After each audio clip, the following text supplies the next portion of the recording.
everybody. It's been a little while since I've done an update, so I thought I'd just do an update on what I'm painting and with my British Hatmen from Minden Miniatures. I've had to do this video a couple times at the beginning of it now because I've just had some technical difficulties with my camera. I'm hoping that this is going to be the one that's going to stick. And so I do have my British Hatmen here. They're not finished, but I've got pretty much all the base paint on them except for the eyeballs. And of course the detailing on the trim. I generally do that, so I have some comparison ones that I've been doing here that I'm trying to basically emulate, like the ones that I did last spring. And I generally do the trim for uniforms, the detail, after I do my glazing, like and highlighting on the yellows and the red. And so it's a little dicey because if I make a mistake, then I have to kind of redo the glazing step in that spot. But I just find it's easier than doing the actual trim and trying to glaze and not get it all over the trim because it's so thin, the thin glazes.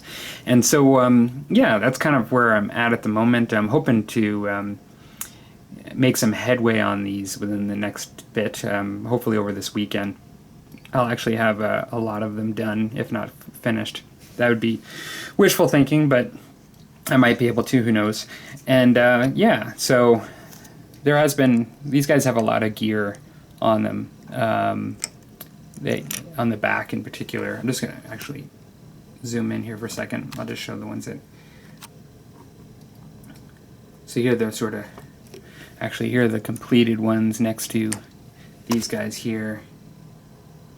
So that's kind of there still looks like a lot to be done, like that trim really does add a lot, and the actual highlighting does add quite a bit. But other than that, I am using the exact same paint schemes. And so, yeah, so that, and even the highlight on the face and thing in the eyes, I think really adds a lot in the later stages.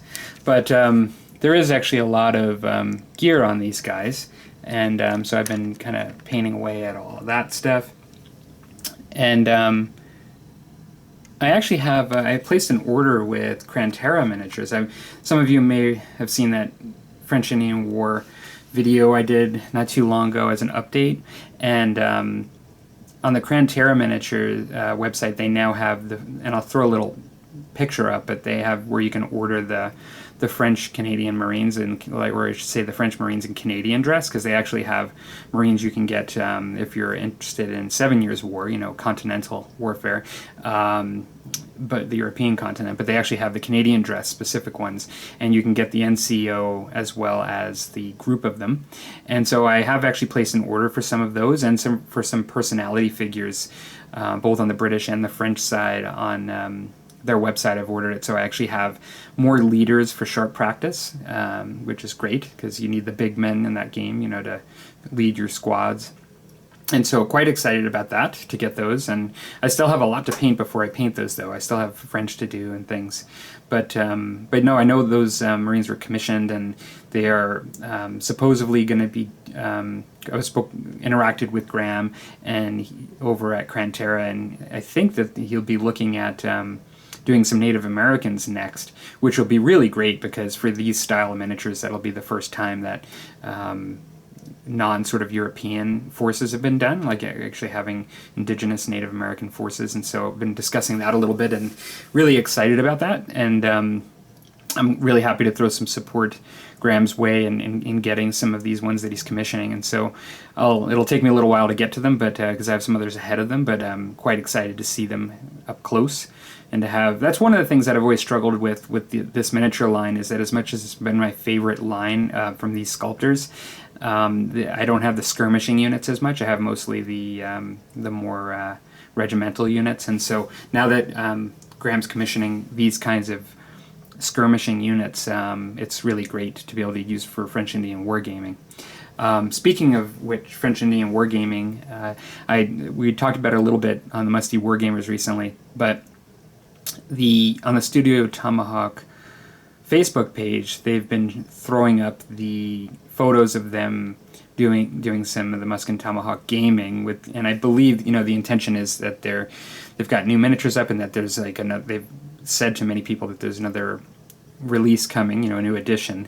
But one of the things that's interesting is now in multiple pictures now we've seen D10 dice instead of D6s, and so you know, kind of a big deal in my mind in a lot of ways, because what that means to me is that they may be making some interesting adjustments to the rules. Now, I love Musket and Tomahawks as it is, and I'll always have that original rule set. I can always go back and play it, but I'm actually quite excited to see what Studio Tomahawk might do after all of these years in between first putting Musket and Tomahawks out and then releasing many games such as Saga and Jugula and Congo, and they've just been involved with so many games since then that it's really interesting to see what they're going to do to refine or adapt or change, or Musket and Tomahawks, and maybe add an improvement.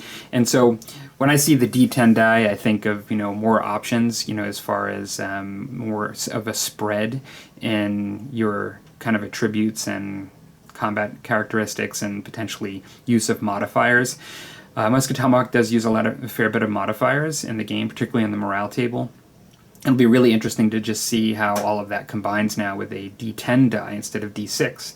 So it'll be kind of neat. I'm okay with change. I like things to stay the same that I like, but at the same time, I'm okay to try something new. And so, yeah, I'm kind of excited about that. Well, hope you guys are having a good week, and I will talk to you later. Hopefully I'll have these close to being done, if not done, next time I talk to you guys. See ya.